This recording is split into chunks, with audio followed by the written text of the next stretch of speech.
In the skies above, aboard Air Force One, former US President Donald Trump addressed a matter that has stirred tensions across the Atlantic. Speaking directly to reporters, he described a situation involving the British Prime Minister Keir Starmer and the BBC following a controversial apology over a misleading edit of a speech Trump delivered on the day of the Capitol insurrection in 2021. Trump did not hold back. He described the reaction in Britain as deeply uncomfortable for Starmer, saying in his characteristically direct manner that the Prime Minister was very embarrassed. This was not merely idle commentary. Trump expressed his intent to follow up directly, stating he planned to call Starmer over the weekend, emphasising the seriousness of the matter from his perspective. The former president's remarks aboard Air Force One offered insight into the broader tension between US political narratives and their coverage abroad. The British are very angry about what happened, as you can imagine, he said, condemning the BBC's handling of the footage. It shows the BBC is fake news, he continued, highlighting a persistent theme from his previous critiques of media institutions. Trump elaborated on the nature of the BBC's involvement, noting uncertainty about the extent of the state's ownership of the broadcaster. Whether small or large, he insisted, the United Kingdom was very, very embarrassed by the actions of its national media organisation. The statement reflected not just his personal view, but a critique aimed at the broader media landscape in Britain, drawing attention to the complexities of political messaging and media accountability. Turning to questions about Prime Minister Starmer, Trump clarified that they had not yet spoken directly about the issue, though Starmer had reportedly called him. The former president suggested that Starmer's embarrassment was evident, reinforcing the notion that this media controversy had significant political ramifications. From the moment he addressed reporters on the plane, Trump's statements were coloured by his broader perspective on media and politics. He drew parallels to other politically charged narratives, including the ongoing controversy surrounding Jeffrey Epstein. Calling the allegations against him and certain Republicans a Democrat hoax, he framed the narrative as a distraction engineered by political opponents, a pattern he claimed recurred in American politics. He insisted that if any evidence had existed before the election, it would have been deployed strategically, emphasising the timing and nature of political accusations. The discussion then shifted to domestic politics, highlighting changes within the Republican Party. Trump commented on Congresswoman Marjorie Taylor Greene, observing that her recent political behaviour represented a departure from previous positions. Something's been happening to her for the last month or two where she's changed, I think, politically, he said. He speculated that her constituents might not respond favourably, noting that calls were already coming in from potential challengers in her district in Georgia. This critique underscored his continued influence and engagement with Republican politics, even from outside official office. The context of these statements is crucial for understanding the interwoven nature of media, politics and international perception. Trump's remarks were not isolated. They connect domestic political strategy with international diplomatic optics. The embarrassment he attributed to the UK highlighted a delicate balance between state-affiliated media and elected officials. For viewers, this moment aboard Air Force One serves as a lens into how media controversies can ripple across borders, affecting relationships and reputations. Images captured during this time further reinforced the narrative.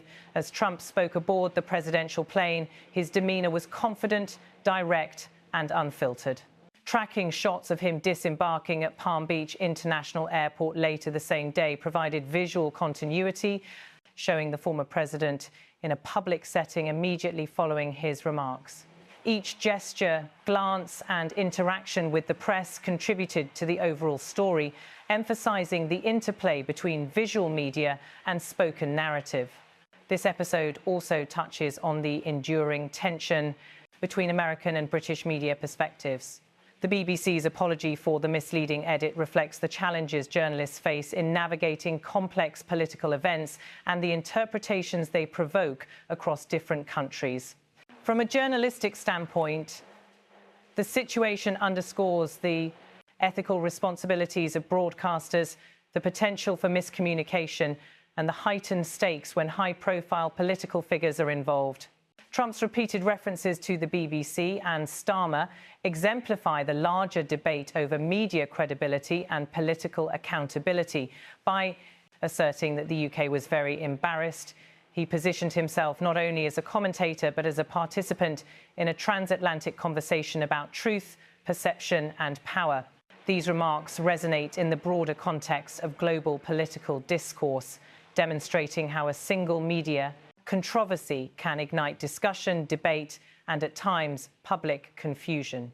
Returning to domestic issues, Trump's critique of political opponents, whether Democrats or fellow Republicans, reflects his ongoing strategy of shaping the narrative. His discussion of Greene's changing political alignment and the potential electoral consequences demonstrates a keen awareness of local political dynamics, even while engaging in international commentary. It is a reminder that political narratives rarely exist in isolation. International controversies often intersect with domestic calculations.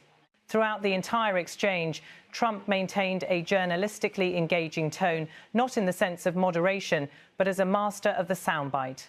His words were crafted to provoke reaction, spark debate, and maintain attention. This is a classic feature of his public speaking, blending personal opinion, political critique and commentary on media integrity into a single narrative thread. From Air Force One to Palm Beach, from the BBC controversy to Epstein-related accusations, the statements form a cohesive reflection of Trump's worldview, sceptical of media institutions, critical of political opponents and confident in his interpretive authority over events. For audiences, it is a reminder that political narratives are constructed as much through speech as through action, and the voices of prominent figures remain central to shaping perception. In conclusion, this sequence of remarks is a window into the mechanics of contemporary political discourse. It combines personal commentary, strategic critique, and transnational observation, providing journalists and viewers alike with material for analysis, discussion, and reflection. In capturing this moment, both images and voiceover work together to tell a story about influence, perception, and the continuing role of media in shaping public understanding of complex political events. By the time the plane landed, the story was clear. A combination of media missteps, political sensitivity, and personal commentary had created a narrative that spanned continents, touched on multiple controversies, and continued to echo in political circles. For any journalist chronicling this episode, the takeaway is the enduring power of words and images to influence both domestic and international perception. Even in the skies above, amidst the hum of Air Force One, the intersection of media, politics and personality was evident. The discussion of embarrassment, hoaxes and political shifts illustrates the broader implications of a single media controversy, revealing the ongoing interplay between communication, power and perception that defines modern political life. Trump's statements, whether about the BBC, Keir Starmer or Marjorie Taylor Greene, serve as both commentary and catalyst, providing insight into the current state of political discourse while reminding viewers of the critical role journalists play in documenting and contextualizing these moments. This narrative, delivered in real time aboard one of the most recognizable symbols of political power, offers an unfiltered glimpse into how leaders communicate, react, and influence public understanding across borders. In the end, the story is not just about embarrassment or hoaxes. It is about the ways in which information travels, how narratives are constructed, and how individuals at the center of power continue to shape perception on a global stage. For viewers and journalists alike, it is a study in media, politics, and the intricate dance between statement and consequence.